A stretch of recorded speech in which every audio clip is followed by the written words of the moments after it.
9절을 우리가 다 같이 한번 읽어볼까요? 9절. 여호와의 눈은 온 땅을 두루 감찰하사 전심으로 자기에게 향하는 자들을 능력을 베푸시나니 이른 왕이 명령 때 행하였은즉 이부터 왕에게 전쟁이 있으리라. 아멘. 아멘. 예, 오늘 이 본문의 말씀을 갖고 성공과 실패는 하나님 안에 있다. 이런 제목으로 함께 은혜 받기를 원합니다. 예, 그래서 여기 이제 그 아사 왕에 대한 말씀이 나옵니다. 아사 왕이 처음에 왕이 됐을 때 어땠습니까? 자기 할머니 그 왕위를 그 자리를 폐하고 온갖 우상들을 다 깨뜨려 버리고 하나님 앞에 온전한 자였더라 그랬습니다. 그런데 왕이 되고 30년이 지난 뒤에는 이제 자기에게 어려움이 닥쳤을 때 하나님을 의지하기보다는 사람의 생각으로 이웃에게 있는 아람 왕에게 가서 이렇게 어려움을 당했으니 당신하고 나하고 같이 저 북이스라엘에서 쳐들어오는 것을 이것을 함께 막아달라고 부탁을 하지를 않나. 그리고는 자기가 병들었을 때에 하나님 앞에 의지하기보다는 의원들을 찾아가 나섰더라.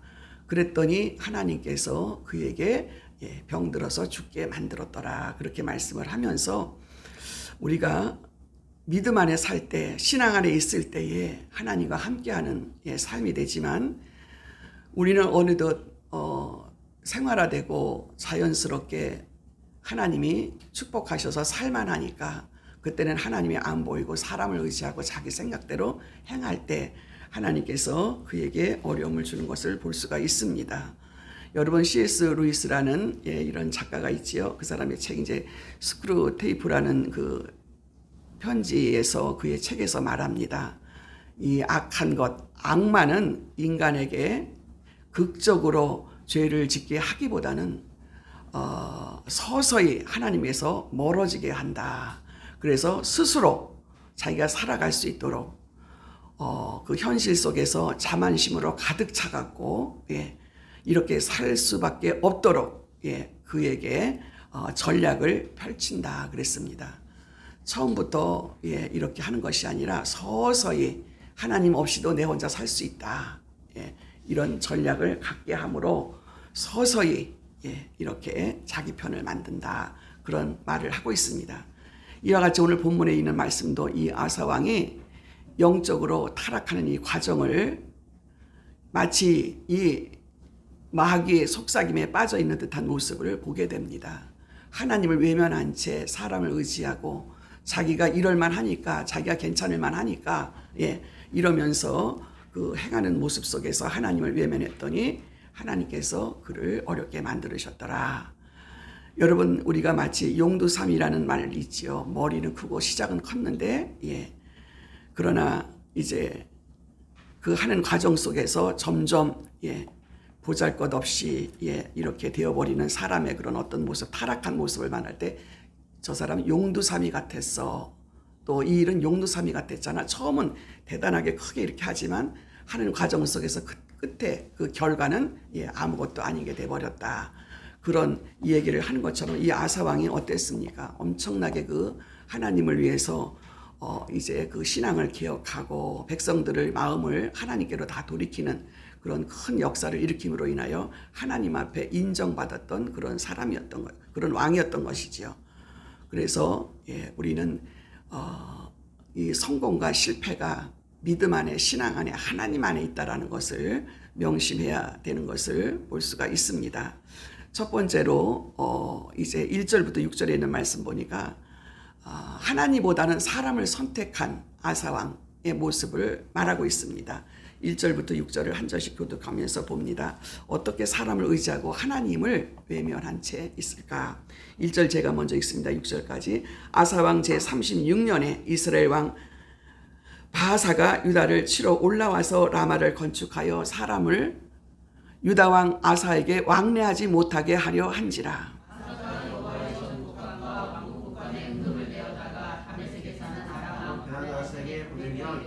내 아버지와 당신의 아버지 사이에와 같이 나와 당신 사이에 약조하자. 내가 당신의 은금을 보내노니 와서 이스라엘 왕 바하사와 세운 약조를 깨뜨려 그가 나를 떠나게 하라 하매. 다시 아사 왕이 말을 듣고 그의 군대 지휘관들을 보내어 이스라엘 성읍들을 치되 이온과 단과 아벨라임과 달리의 모든 북부 성들을 쳤더니 바하사가 듣고 라마 건축하는 일을 포기하고 그 공사를 그친지라.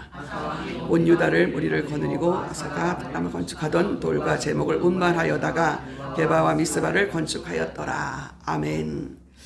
예, 1절에 아사왕 제36년에 이르러 6년에 이스라엘 왕, 그러니까 북이스라엘 얘기하는 거예요. 남유다의 아사왕이 북이스라엘 왕 바하사가 남유다를 치러 올라와서 라마를 건축하여 사람을 유다왕 아사에게 왕래하지 못하게 하려 한지라. 이 얘기는 뭐냐면 그 당시에는 이렇게 남북이 이제 교류를 할 수 있는, 그래서 이제 왕을, 그 남유다의 왕을 이제 이렇게 찾아가면서 왕래했었는데 그걸 하지 못하게 하려고 라마에 건축을 했더라. 예.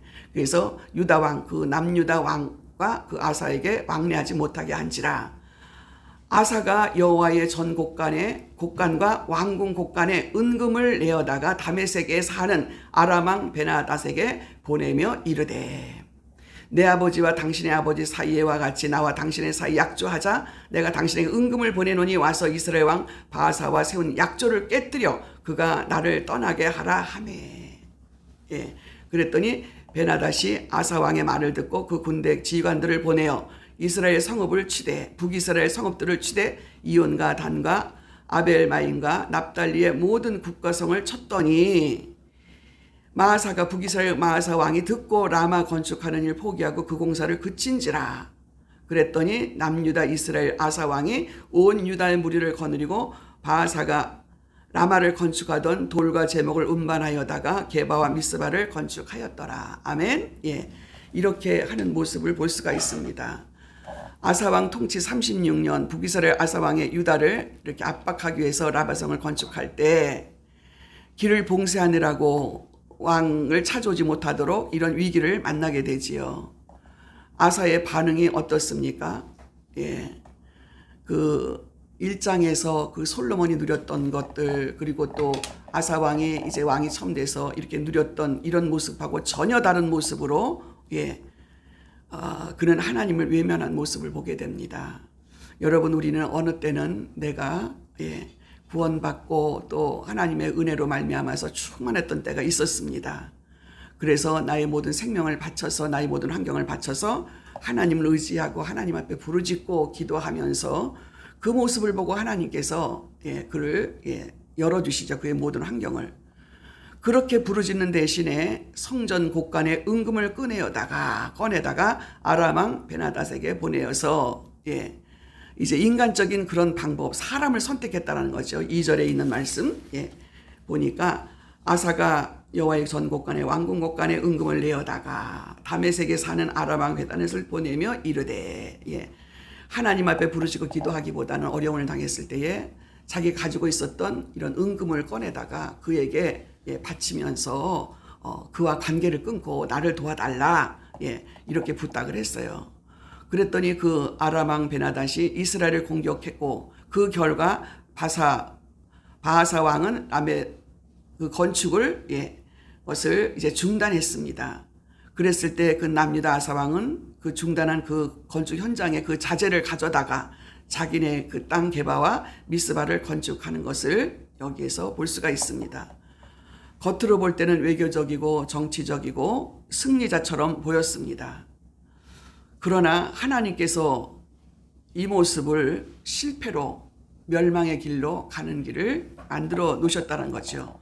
그 이유는 하나님을 의지하지 않고 아람 왕 베나닷을 의지했기 때문에 하나님은 그 사람에게 그냥 두지 아니하시고, 언제는 네가 하나님 앞에 부르짖고 도와달라고 그렇게 하더니 이제 네가 곡간에 은금이 있으니까 사람을 의지해서 이거를 갖다 주고 조공을 바치면서 함께 사람과 의논하면서 이런 해결하는 모습, 외교적으로 정치적으로 대단한 파워 있는 것처럼 보이면서 이제 북이스라엘 바하사 왕이 이제 그 일을 멈춘다, 이런 모습을 봤을 때에 승리하는 모습처럼 보이지만, 그러나 하나님이 보실 때는 그게 아니었고 결국은 그가 여기서 이제 몇 년 뒤에 여러 가지 어려움을 당하면서 이제 그가 죽게 되는 이런 모습을 보게 됩니다.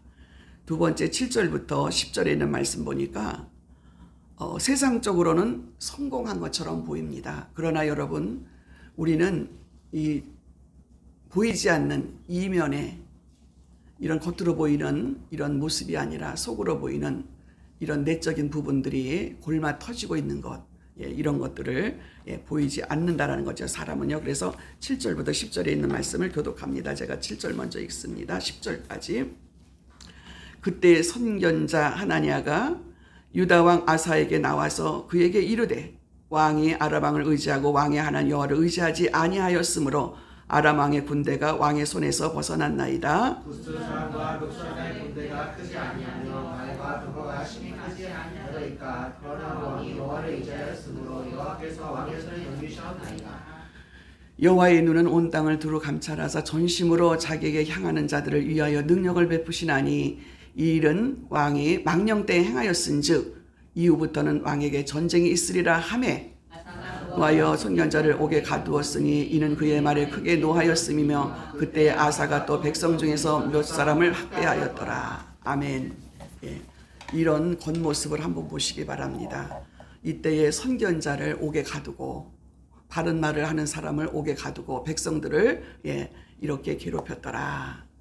이 아사왕의 통치 36년이에요.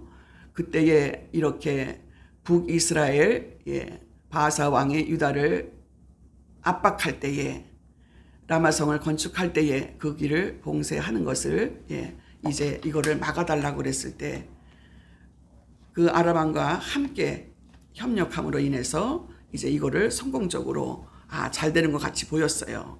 이제 그 전쟁을 그치게 하고 이제 자기는 그 건축 현장에서 그 제목 그 재료를 갖다가 자기네 어떤 그 성읍들을 건축하는 이런 모습을 바라볼 수가 있습니다.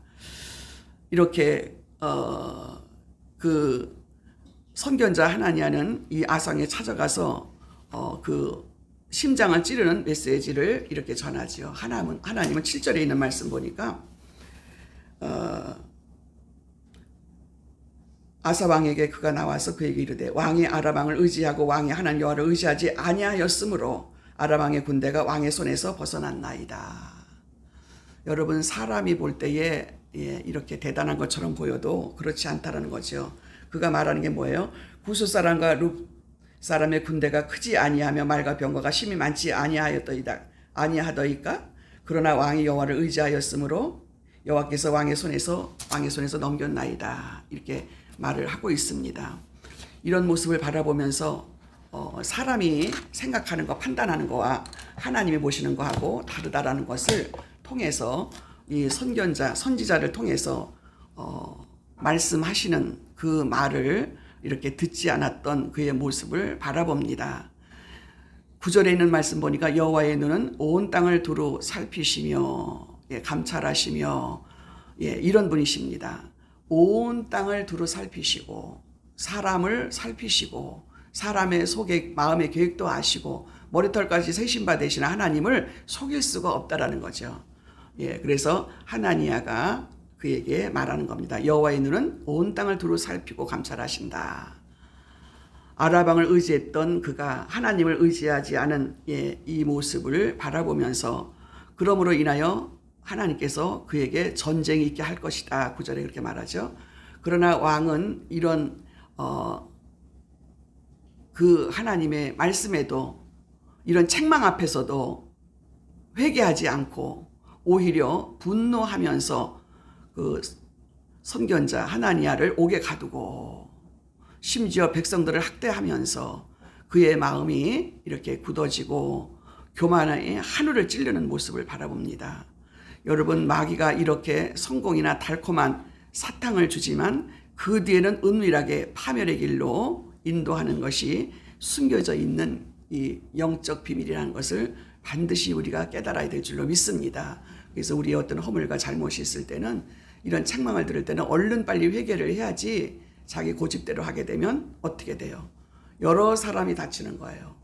자기 올바른 말을 했던 이 선지자를 옥에다 가두고 백성들을 학대하고 막 분노가 나고 화가 나니까 보이는 게 없고 분별력이 없어지는 것이지요. 여러분, 이 아사왕도 하나님 앞에 선한 사람이었고 하나님을 찾는 사람이었는데 어느덧 30년이 흐르고 나니까 이것에 대해서 망각하고 있는 모습, 이런 모습을 바라봅니다. 그리고 1절부터 14절에 있는 말씀 보니까 그는 회개하고 돌이키지 않음으로 인해서 그의 인생의 비극적인 삶이 실패로 끝나는 것을 볼 수가 있습니다. 이런 말을 들었을 때는 빨리 회개하고 돌이켜서 하나님 앞에 기도해야 될 줄로 믿습니다. 11절부터 14절, 제가 11절을 먼저 읽겠습니다. 아사의 처음부터 끝까지의 행적은 유다와 이스라엘 열왕기에 기록되니라. 아사가 왕이 된 지 39년에 그의 말이 병들어 매우 의독하였으나 병이 있을 때 그가 여호와께 구하지 아니하고 의원들에게 구하였더라. 아사가 왕에 있는 지 41년 후에 죽어 그의 조상들과 함께 누움에 다윗성에 자기를 위하여 파두었던 묘실에 무리가 장사하되 그의 시체를 법대로 만든 각양 향료를 가득히 채운 두고 그를 위하여 많이 분향하였더라. 아멘. 그가 끝내는 하나님 앞에 돌이키지 않음으로 인해서 그 인생이 비극적으로 삶이 끝났다. 여러분, 우리 하나님을 믿는 신앙 안에 있는 사람들은 여러분 빨리 자기 자신의 잘못을 빨리 회개해야 돼요. 내가 뭐 잘못했어? 이렇게 나오면 여러분 안 돼요. 우리는 내가 잘못하지 않은 것 같아도 내 자신을 돌아봐야 됩니다. 돌아보면 여러분 우리가 어느 누구도 하나님 앞에 온전한 사람이 아무도 없잖아요. 우리 실수도 할 수 있고 또 본의 아니게 또 잘못할 수도 있는데 나는 잘못한 거 없어. 이거는 완전히 사단의 종이 된 거죠. 돌이키고 자기 자신에 대해서 이렇게 나는 잘했어 라고 생각하는 거는 완전히 내 자신이 사단 앞에 잡혔다. 이렇게 보면 되는 거예요. 여러분 빨리 이런 소리를 들었을 때는 빨리 돌이켜서 하나님 제가 잘못했습니다. 그러나 하나님 제가 뭘 잘못했는지 잘 알지 못하니 이거를 알려달라고 그렇게 여러분이 기도하시면 내 잘못을 깨닫게 되는 그런 귀한 은혜가 있을 줄로 믿습니다. 그래서 여러분 이거는요 정말 얼마 차이가 안 나는 거예요. 이것이 하나님의 은혜가 있는 자는 빨리 깨닫고 완전히 마귀한테 잡힌 지 오래된 사람들은 그래도 내가 잘났다고 내가 뭐 잘못했냐고 이거는 신앙인이 하는 얘기가 아닙니다. 하나님 안에 있는 사람은 늘 자기 자신을 돌아보고 회개해야 돼요. 여러분 저는 새벽마다 기도할 때마다 하나님 저는 죄인입니다. 내 속에 있는 더러운 악한 영들 하나님의 회방하는 원수마귀들 내 안에서 떠나갈지어다. 저는 그거 먼저 날마다 회개를 하고 있습니다. 그러면 회개하면 어때요? 나의 허물과 잘못이 보여지는 거예요. 내가 잘한 거는 하나도 없는 거예요. 나는 어쩌면 이렇게 오랫동안 하나님을 믿으면서도 이렇게 아직도 허물이 많고 온전하지 못하고 완전하지 못하고 이런가. 그러면서 이제 생각나게 하죠. 나의 잘못을 얘기하게 하시고 그런 걸 보면 경험해 보면 반드시 내가 잘한 것 같아도 반드시 나에게 잘못이 있다는 것을 알려주신다. 아멘. 아사는 이게 발에 심한 병이 들었지만 하나님 앞에 구하지 않고 의원들에 구했어요. 물론 병이 들었을 때는 의사를 찾고 병원에 가는 것은 당연한 일입니다. 그러나 그의 삶의 모든 문제, 삶의 주인이신 하나님을 완전히 외면하고 오직 인간적인 수단과 방법으로 이렇게 의존했다는 점인 것이죠. 여러분 우리는요 날마다 살아가면서 하나님 말씀을 통해서 우리 인생은 영원하지 않잖아요. 우리는 언젠가 죽는다. 더군다나 하나님을 믿는 사람은 항상 죽음에 대한 준비를 하고 있어야 되는 거예요. 영원히 살 수 없는 거잖아요. 인간은 한 번 죽는 것이 하나님의 정한 사실이요. 이렇게 성경은 말씀하고 있습니다. 항상 여러분 죽음을 준비하고 또 우리에게 영생이 있음에 죽음 이후에 우리의 삶에 대해서 준비하는 것이 우리 신앙인들의 자세인데 그거를 깨닫지 못하면 오늘 그 첫 번에 얘기한 것처럼 C.S. 루이스가 얘기한 것처럼 이 사단은요 극단적으로 우리에게 막 마귀의 역사를 막 이렇게 보여주는 것이 아니라 천천히 자신도 못 느낄 정도로 이렇게 불행으로 다가오게 한다. 이 부분들을 영적으로 여러분들이 깨달으셔야 돼요. 그래서 그는 그렇게 하나님을 의지했던 사람이 수년이 흐르고 나니까 그리고 왕으로서 여러분 40년 30 몇 년 되니까 완전히 자기가 괜찮은 줄 알고 착각을 한다라는 거죠. 사람은요. 죽을 줄 모르고, 예. 오직 인간적인 방법과 수단에 의지했고, 여기에서 하나님을 외면한 모습을 보면서 신앙적으로 믿음에서 완전히 파산된 모습을, 예, 보여주는 이 모습, 비참한 결과를 가져왔습니다. 유진 피터스라는 사람은 한 길 가는 순례자라는 그의 책에서 삶 전체가 영적인 문제다, 영적인 순례다. 우리 인생의 모든 삶의 이런 과정의 여정이 순례자다, 순례의 길이다. 늘 영적으로 하나님을 의지하면서 항상 우리는 믿음 안에 걸어가야 되는 순례자다, 영적인 순례자다. 이런 이야기를 그 속에 담고 있습니다. 그러면서 신앙이라는 것은 순간적인 어떤 경험이 아니라 작은 성실함, 작은 순종, 이런 것들이 쌓여서 큰 축복으로 그 결과가 보여진다라는 거. 예. 그래서 우리는 성실하게, 진실하게, 정직하게 순간순간마다, 일마다, 때마다 하나님 앞에 순종하며 가면서 이런 결과들이 쌓여져서 축적이 되어서 축복의 결과가 오는 것이고, 내가 하나님 앞에 하나님을 외면하고 내 맘대로 살아가는 영적인 교만과 자만감에 빠져 있다면 이것이 마귀가 갖다 주는 이런 내 삶의 결과를 이제 맛보게 되는 것을 볼 수가 있는 것이죠. 말씀을 통해서 우리는 처음에 간절함을 잊지 않아야 돼요. 그래서 성경에도 너희가 첫사랑을 잊지 말아라. 예, 하나님의 첫사랑. 하나님을 처음에 만나고 그 은혜를 경험했던 그 감격을 잊지 말고 살아야 된다. 예. 그래서 그러기 위해서는 어때요? 우리가 영적인, 예, 이 순례의 삶을 살아야 돼요. 하나님을 떠나서는 살 수가 없는 것이죠. 작은 문제 앞에서도 넘어질 수 있다는 점을 인식하고, 그래서 작은 문제부터 성실하게 순종할 수 있는 그런 믿음을 가지시는 저와 여러분 되시기 바랍니다. 왜 그러냐면 우리의 인생의 모든 문제의 주권자는 하나님이시기 때문에 하나님 앞에 물어봐야 돼요. 그리고는 겸손한 제세가, 예, 우리에게 절대적으로 필요하다. 자만하고 교만하면 이거는 마귀에게 속한 자다라고 볼 수밖에 없는 것입니다. 그래서 날마다 하나님의 그 책망을 거부하지 말고 통회자복하면서 회개할 줄 알아야 되고, 이것이 회복의 길이요, 치유의 길이요, 또 하나님의 영광의 길로 들어서는 일이라는 것을 잊지 마시고, 저와 여러분이 성령에서 하나님 앞에 열심으로 부르짖고 기도할 때마다 날마다 승리하는 이들의 모습과 하나님을 또 이렇게 해서 승리해서 사는 그 모습 속에서 평안을 누리고 또 모든 것이 풍족함을 누릴 때, 이때 이제 사단이 찾아오는 거죠. 그래서 여러분, 우리가 평안하고 아무 문제가 없을 때 더 많이 깨어서 기도해야 되고, 예, 더 많이 조심스러워야 되고, 그래서 작은 일에 여러분 정직하게 하나님 앞에 순종하시고 또 그것이 쌓여짐으로 인해서 축복의 결과가 하나님의 영광이 된다는 사실을 믿는 저와 여러분 되시길 바랍니다. 하나님을 떠나서는요, 어떤 일도 되지 않는다라는 거. 이 말씀을 듣고, 예, 우리가 이제 어떻게 적용하고 해야 됩니까? 나는 처음에 그 하나님 앞에 간절했던 이런 믿음을 내가 잊고 살았는가? 어느 날 갑자기 내가 분별하고 내가 판단하고 내 생각대로 내가 생각이 오르니까, 내 판단이 오르니까, 예, 이거를 내세우며 자만하고 교만한 마음을 갖지는 않았는지 돌아보시기를 바랍니다. 두 번째는 작은 문제 앞에서도 넘어질 수 있다는 것을 인식하시기 바랍니다. 이 정도 문제쯤이야. 예. 뭘 그걸 가지고 그래.